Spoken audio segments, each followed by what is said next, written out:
दोस्तों, भारत ने पाकिस्तान के ऊपर करीबन एक के बाद एक 15 ब्रह्मोस मिसाइलें दागी क्योंकि मैदान खुला था और यही वक्त था अपने हथियार को चेक करने का, उसकी असली काबिलियत जानने की। इंडियन एयरफोर्स ने इस ब्रह्मोस मिसाइल को ताबड़तोड़ तरीके से पाकिस्तान के एयर बेसिस पर दागा, जिससे कि उनके कई एयर बेसिस को बड़ा नुकसान हो गया। यहां पर ब्रह्मोस मिसाइल साइलेंटली अपना काम कर चुकी थी।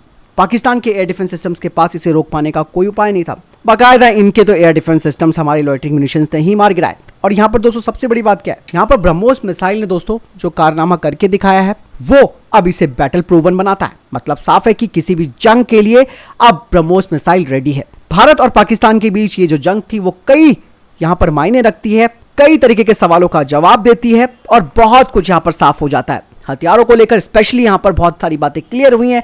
भारतीय हथियारों की परफॉर्मेंस, भारत के स्वदेशी हथियारों की परफॉर्मेंस यहाँ पर साबित हुई। ब्रह्मोस जो कि भारत और रशिया का जॉइंट वेंचर है, उसने भी अपने आप को साबित किया। अब दोस्तों ये बात तो ठीक है कि अब हमारे पास प्रूवन ब्रह्मोस मिसाइल है। अब प्रूवन ब्रह्मोस मिसाइल का दोस्तों क्या फायदा मिलने वाला है, ये सबसे बड़ी बात है जानने वाली।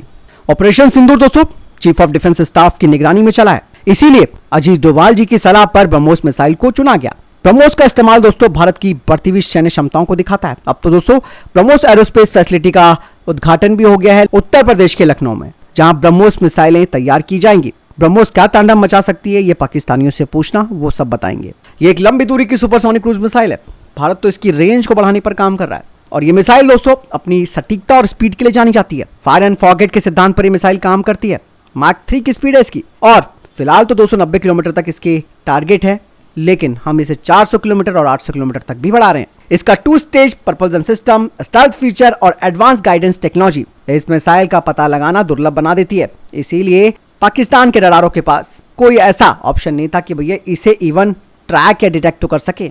इसकी सबसे खास बात यह है ब्रह्मोस की दोस्तों, ये 15 किलोमीटर की ऊंची ऊंचाई या फिर 10 मीटर तक नीचे उड़ान भर सकती है, जो कि रडार को बिल्कुल अंधा बना देगा।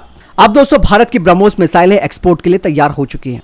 दोस्तों यहाँ पर एक और सबसे बड़ी बात सामने आई है कि पाकिस्तान की वायुसेना के ठिकानों की टोह लेने के लिए भारत ने जो टारगेट ड्रोन्स होते हैं यानी कि डमी एयरक्राफ्ट हैं उन्हें भेजा, और ये अनमैन्ड एयरक्राफ्ट थे जो कि पाकिस्तान के रडार पर एक फाइटर जेट की तरह लग रहे थे। इन्हें इस तरीके से दोस्तों तैयार किया गया था ताकि ये पाकिस्तान के रडार पर ऐसा लगे कि ये भारत के सुखोई 30 MKI और MiG-29 हैं जिनको ये मारने का दावा कर रहा है। जब दोस्तों इन डमी एयरक्राफ्ट ने पाकिस्तान के रडारों का दिमाग घुमाया और तभी पीछे से हार्डो ड्रोन आते हैं और इनके कमांड एंड कंट्रोल सिस्टम को खत्म कर देते हैं। इस ऑपरेशन के दौरान दोस्तों भारत की ब्रह्मोस और स्कैल्प मिसाइलों ने काफी तबाही मचाई और भारत ने यह बात भी ऑफिशियली कह दी कि हमारा कोई एयरक्राफ्ट लॉस नहीं हुआ है। मतलब साफ है कि भारत ने अपना काम करके दिखाया और ब्रह्मोस मिसाइल को दोस्तों अब खरीदने को लेकर 17 देश लाइन में लग चुके हैं, क्योंकि दोस्तों इस जंग ने इस ब्रह्मोस मिसाइल को कॉम्बैट प्रूवन कर दिया है और इसे अब किसी सर्टिफिकेट की जरूरत नहीं है। इवन अब चाइना के लिए बहुत बड़ी टेंशन हो जाएगी कि भैया उसका हथियार मार्केट अब उसके हाथ से छीनने वाला है।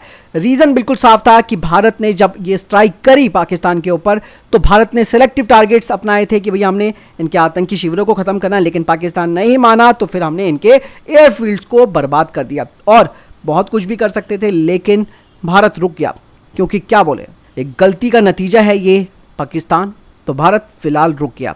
लेकिन यहाँ पूरा का पूरा सिनेरियो क्लियर है। भारत का डिफेंस एक्सपोर्ट ज़बरदस्त तरीके से बढ़ने वाला है। भारत के स्वदेशी हथियार प्रूव हो चुके हैं।